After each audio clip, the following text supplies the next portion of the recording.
Viewers, welcome back to Harpreet classes. आज हम लोग करेंगे चैप्टर 4 साइंस का सॉर्टिंग मटेरियल्स इनटू ग्रुप्स। ठीक है, करते हैं। Let's start. मटेरियल क्या होता है? The matter from which something is और कैन बी मेड। एक ऐसा मैटर जिससे कोई भी चीज़ बनाई जा सकती है उसको बोलते हैं मटेरियल। अब हार्ड मटेरियल क्या होता है? ऐसा material that is difficult to compress और स्क्रैच। ठीक है, जिसको हम ना तो प्रेस कर सकते हैं ना हम उसको स्क्रैच कर सकते हैं। इनसॉल्यूबल होता है वो substances that which do not mix with water, जो पानी में मिक्स नहीं किए जा सकते या वो टोटली डिसअपियर नहीं हो जाते। ठीक है, even after steering for a long time, अगर आप उसको ज़्यादा देर तक उसको मिक्स करते रहोगे वो तब भी मिक्स नहीं होते। They are insoluble.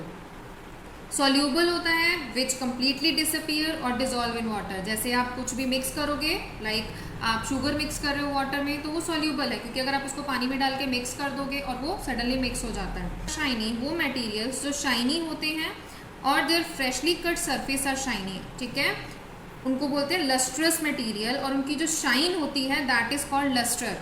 Materials that have lustre are usually metal. जो मटेरियल्स लस्टर होते हैं वो ज़्यादातर मेटल्स होते हैं।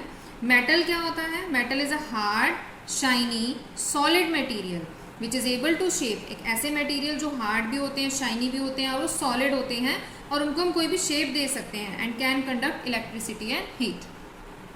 The next is transparent, the material through which things can be seen clearly. ऐसे मटेरियल्स जिसमें से आप कोई भी चीज़ देख सकते हो क्लियरली। ठीक है, they are transparent and light can pass through them, और उसमें से लाइट भी पास हो जाती है। ठीक है, दे आर ट्रांसपेरेंट।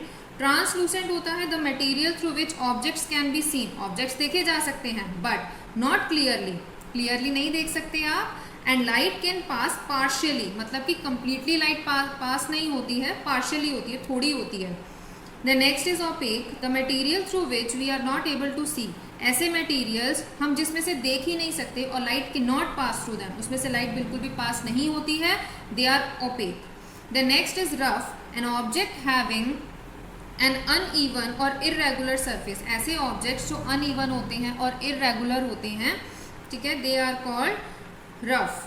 ठीक है, materials are group together on the basis of similarities. Materials जो ग्रुप किए जा सकते हैं सिमिलैरिटीज और डिससिमिलैरिटीज के बेस पर, जैसे हार्ड और सॉफ्ट, मतलब जिसमें कंपैरिजन कर सकते हैं हम, सॉल्यूबल और नॉन सॉल्यूबल। ठीक है, in water, made of metal और a wood, freshly cut surface has a lustre और शाइन, डल।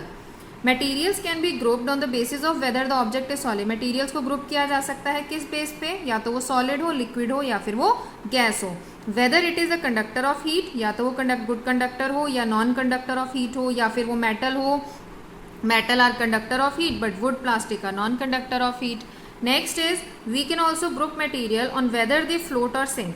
हम लोग उनको ग्रुप कर सकते हैं मटेरियल्स को कि वो फ्लोट कर रहे हैं या वो सिंक कर रहे हैं वाटर में। सॉफ्ट क्या होता है? वो मटेरियल जिनको हम कंप्रेस कर सकते हैं, हम स्क्रैच कर सकते हैं easily, they are soft material. The next is appearance. Appearance is the materials look different from each other. हर मटेरियल अलग होता है, हर मटेरियल की जो विजिबिलिटी होती है वो सब अलग होती है। ठीक है, अपीयरेंस अलग होती है, जैसे gold appears different from the iron.